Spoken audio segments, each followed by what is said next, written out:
In the lively town of Riverside, the Parker family lived in a warm little house on Maple Lane. It wasn't big, but it was always full of noise, laughter, and life.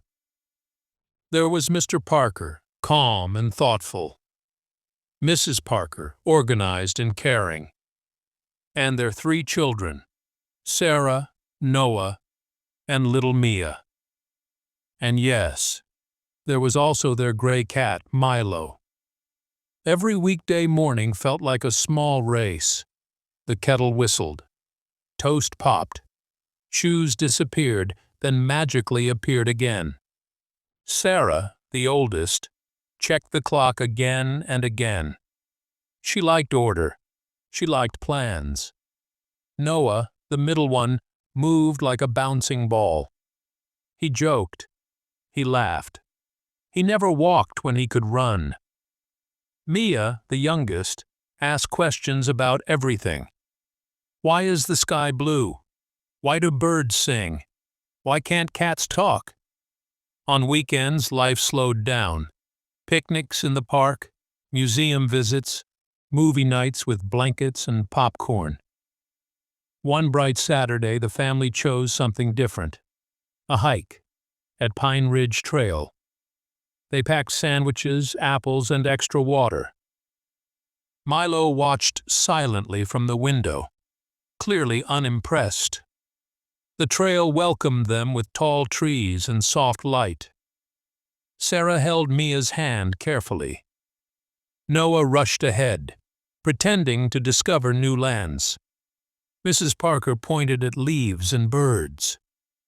"Look closely," she said. "Nature always speaks." Mr. Parker followed the map, step by step. Everything felt perfect, until the sky changed.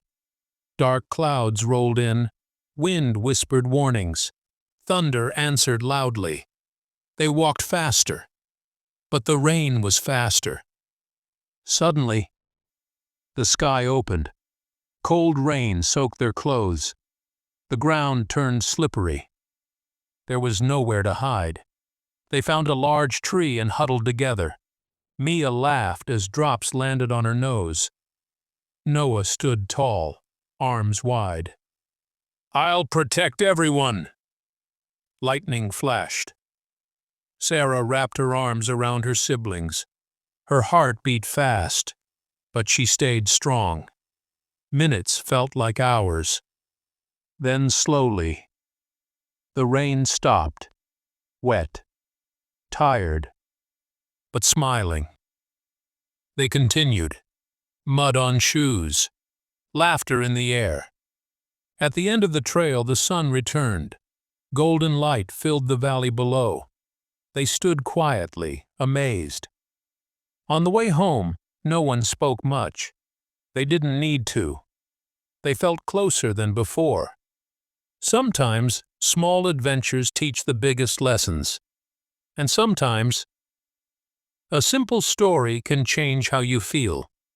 So stay with us. Listen again tomorrow, because the next story might be even better.